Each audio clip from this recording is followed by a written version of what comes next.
General Relativity Part 2.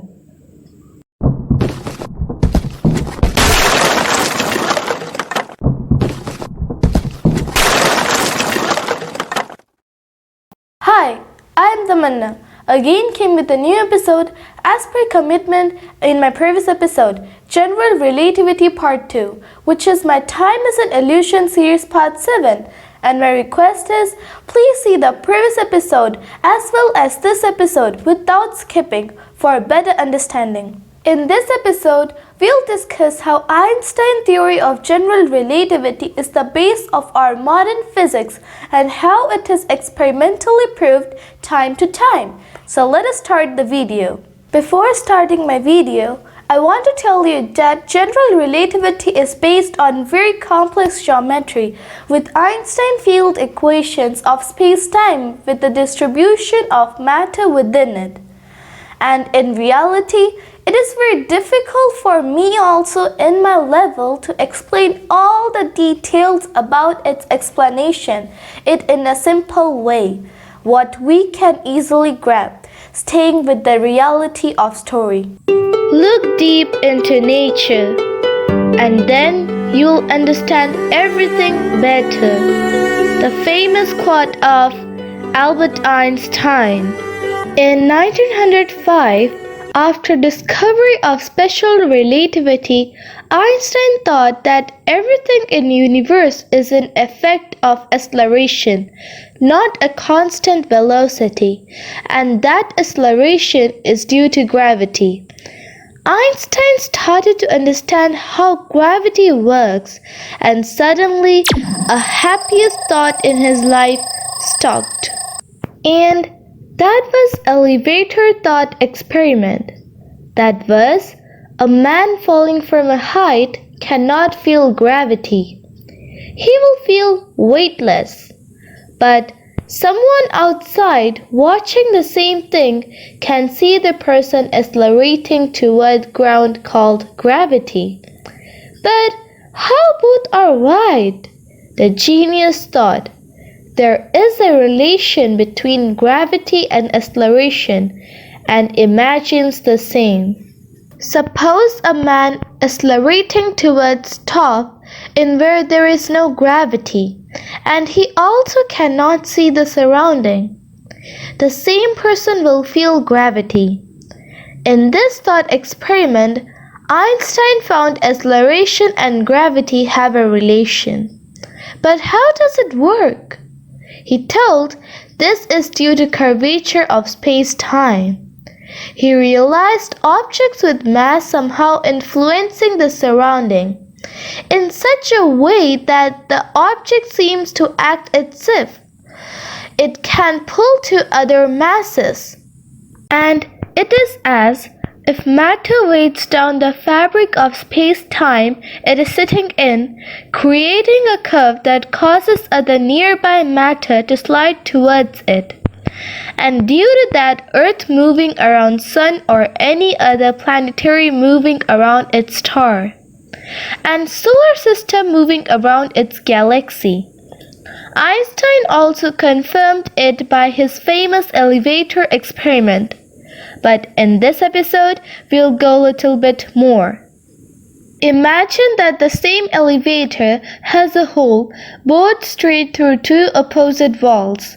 When the elevator is at rest, a beam of light entering one hole travels in a straight line parallel to the other floor and exits through the other hole. But if the elevator is accelerated upward, by the time the ray reaches the second hole, the opening has moved and is no longer aligned with the ray. As the passenger inside the elevator will see the light miss the second hole, he concludes that the ray has followed a curved path like a parabola. According to the principle of equivalence, light should also be bent by gravity, which contradicting the everyday expectation that light will travel in a straight line unless it passes from one medium to other. If Its path is curved by gravity. That must mean that straight line has a different meaning near a massive gravitational body, such as a star, than it does in empty space. This was a hint that gravity should be treated as a geometric phenomenon. Let us understand more briefly about the fact. The equivalence principle was properly introduced by Albert Einstein in 1907 when he observed that the acceleration of bodies toward the center of the earth at a rate of 9.81 meter per second square or 1 g is equivalent to the acceleration of an inertially moving body that would be observed on a rocket on free space being accelerated at a rate of 1 g. That is, being on the surface of the earth is equivalent to being inside a spaceship accelerated by engines, which is far from any sources of gravity.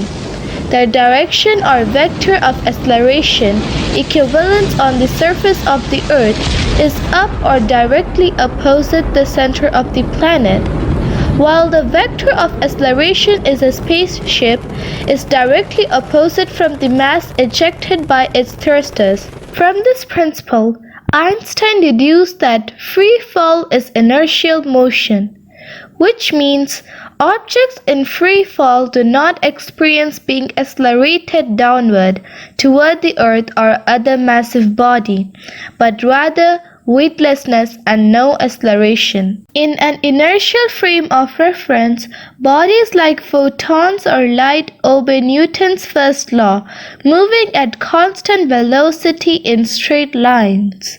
Similarly, in a curved space-time, the word line of an inertial particle or pulse of light is as straight as possible. Such a word line is called a geodesic, and from the point of view of the inertial frame is a straight line. To understand word geodesic, we have to know what is great circle. A great circle is the largest circle that can be drawn on any given sphere. Any diameter of any great circle coincides with the diameter of the sphere, and therefore all great circles have the same center and circumference as each other. The term geodesic comes from geodesy, the science of measuring the size and shape of Earth. And the word geodesic means the shortest route between 2 points on the Earth's surface. The shortest path from point A to point B on a sphere is given by the shortest arc of the great circle passing through A and B. If A and B are antipodal points, then there are infinitely many shortest paths between them. In mathematics, the antipodal point of a point on the surface of a sphere is the point, which is diametrically opposite to it, so situated that a line drawn from the one to the other passes through the center of the sphere and forms a true diameter.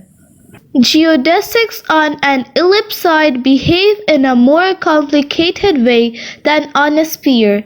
In particular, it is to be noted that the shortest path between any 2 points on Earth is not a straight line, which cannot be constructed on that curved surface, but the arc of a great circle route. For a spherical Earth, it is a segment of a great circle. In this way, the curvature of space-time near a star defines the shortest natural paths or geodesics. In Einstein's theory, space-time geodesics define the deflection of light and the orbits of planets. John Archibald Wheeler, popularly called as John Wheeler, American theoretical physicist, and doctorate at Johns Hopkins University under the supervision of Carl Hertzfeld, told, "Matter tells space-time how to curve, and space-time tells matter how to move." This is why an accelerometer in free fall doesn't register any acceleration. Finally, we can say an inertial body moving along a geodesic through space can be trapped into an orbit around a large gravitational mass without ever experiencing acceleration. And this is possible because space-time is radically curved in close vicinity to a large gravitational mass. In such a situation, the geodesic lines bend inward around the center of the mass, and a free floating inertial body will simply follow those curved geodesics into an elliptical orbit, and an accelerometer on board would never record any acceleration. The equivalence principle, as described by Einstein, concluded that free fall and inertial motion were physically equivalent. Suppose an observer in a windowless room falling towards Earth. He cannot distinguish between being on the surface of the Earth and being in a spaceship in deep space accelerating at 1 g. This is not strictly true because massive bodies give rise to tidal effects caused by variations in the strength and direction of the gravitational field, which are absent from an accelerating spaceship in deep space. The room therefore, should be small enough that tidal effects can be neglected. The experiments are still being performed at the University of Washington, which have placed limits on the differential acceleration of objects towards the Earth, the Sun, and towards dark matter in the galactic center. Further satellite test of weak equivalence principle in space to be done by 3 agencies at a much higher accuracy with sophisticated modern machine. They are STEP or satellite test of the equivalence principle, Galileo Galilei and microscope or microsatellite competency for observation principle equivalence. Newton told gravity is a force. Einstein formulated preciously a new theory in 1911, that is, curved spacetime. The four-dimensional spacetime continuum itself is distorted in the presence of any mass. The amount of distortion depending on the mass and the distance from the mass. And by this, Einstein's general relativity solved Newton's inverse square law of gravity through geometry, and thereby mysterious force action at a distance also solved. Einstein told space is a real thing, tightly tied with time and everywhere in universe. When a mass or energy or emotion, the space responds. It bends, twists, and gives a ripple, and due to that response, gravity occurs. Then he tried to predict the shape and amount of curvature for a particular mass. But here, it was not as simple as Euclidean geometry or Pythagoras equation like h squared equals p squared plus b squared, because here a line and triangle are not straight but curved. But what about time? Similar to special relativity, if the light bends due to gravity, then distance covered by light will be more, and speed of light is same. Then time have to slow down. Due to that, an observer in gravitational field face time dilation. Oh, we are going more deeply with Einstein. Let us do a simple experiment in 2 dimensions to know how and why Earth moves around Sun, or in our solar system, planets moving around Sun. And billions of solar systems are moving around center of gigantic black holes in a galaxy.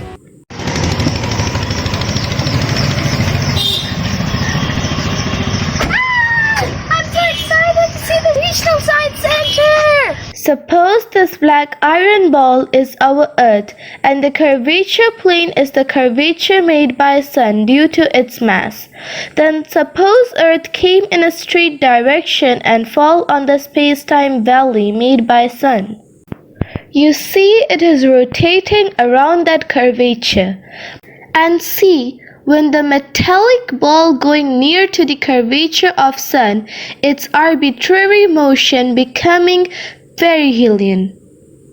Every century, the perihelion of Mercury's elliptical orbit, the point where the planet is nearest to the Sun, rotates or advances by around 0.16 degree, which was Einstein's predictions that exactly matched the observation. The joint European-Japanese Bepi-Colombo mission will send 2 probes to orbit Mercury, allowing for far more accurate measurements of its motion. We hope that the measurements will confirm his predictions, which could ultimately help to further advance our understanding of general relativity. According to Einstein, due to curvature of space-time, space pushing us towards Earth, not Earth pulling us in force. Similarly, curve of space-time due to space pushing Earth towards Sun, and this curvature caused by mass, so objects with more mass such as planets and stars exert a lot of gravity. The Earth and everything on it is constantly falling towards the Sun because of the Sun's immense gravity. So, why don't we hit the Sun and burn up? Fortunately for us, the Earth has a lot of sideways momentum. Because of the sideways momentum, the Earth is continuously falling towards the Sun and missing it. Scientists use fancy phrases for this effect, such as stable orbit or closed trajectory. But fundamentally, what they mean is falling and missing. Let us understand more briefly. Why doesn't the moon fall down to Earth? And this famous question once Newton asked himself when he saw an apple falling down to Earth. Then Newton saw the moon and asked himself that, if an apple falling down, why not the moon falling on Earth? And he invented a new thought experiment, which became the base of our modern physics development in astronomy. From sending satellite to sending moon project and Voyager 2 project to interstellar movement, which is called Newton's famous thought cannonball experiment. Let us note that the experiment was Newton visualizes a cannonball fired on top of a very high mountain. Due to Earth's gravity, the cannonball will fall to Earth until it hits the ground. But the cannonball will not strike the Earth at the exact spot where it was fired, because its forward momentum or sideways motion will carry it forward a way before striking the Earth, and the cannonball will fall at place B instead of A. Now, let the cannonball is shot again, this time with a higher forward speed. The ball will still fall and eventually strike the Earth. But because it has a higher forward speed sideways relative to Earth, the ball can cover more distance before striking the Earth. Like this, if we raise the speed more and more, reached at a speed of 7,000 miles per second, then, as a result, the ball will continuously fall and miss and will end up circling the Earth. And it will never back to Earth, rather than it will revolve around the Earth with a separate orbit. This is exactly what satellites do. To get an object to orbit the Earth, you just have to give it enough sideways speed that it will miss the Earth as it falls. And if the speed is more than 7,000 miles, then it will out from our orbit and will go to a deep space. And by this principle, we are sending all the modern satellites to our Earth orbit. In fact, the Earth is constantly falling down. It's a good thing too, because that is what keeps the Earth from flying out of the solar system under its own momentum. All gravitational orbits are actually cases of falling and missing. Astronauts on the International Space Station are not in a no-gravity environment. They are surrounded by the Earth's and the Sun's immense gravity. More correctly, the astronauts are in a state of free fall. Astronauts in orbit are constantly falling towards the Earth and missing it. Practically, all objects in the universe are constantly falling. We fall to the Earth every time we jump. We on the Earth are constantly falling around the Sun. We and the Earth and the Sun are constantly falling around the center of the galaxy. But why don't we feel all this falling motion? We do experience all this falling. We just don't notice it. The Sun is so far away compared to humans that our falling motion around the Sun is very close to a constant speed in a geodesic line. Interestingly, we can't feel a constant speed in a shortest path. Similarly, the galactic center is so far away that our falling motion around the galactic center is very close to a constant speed in a geodesic line. Our actual trajectory around the galactic center is curved, but the curve is so huge that it is essentially straight on human scales. General relativity is a very big chapter which cannot be explained in 2 episodes. Therefore, please see my upcoming video, General Relativity Part 3, which I have described more deeply and with its proof. Till now, thanks to watch my video.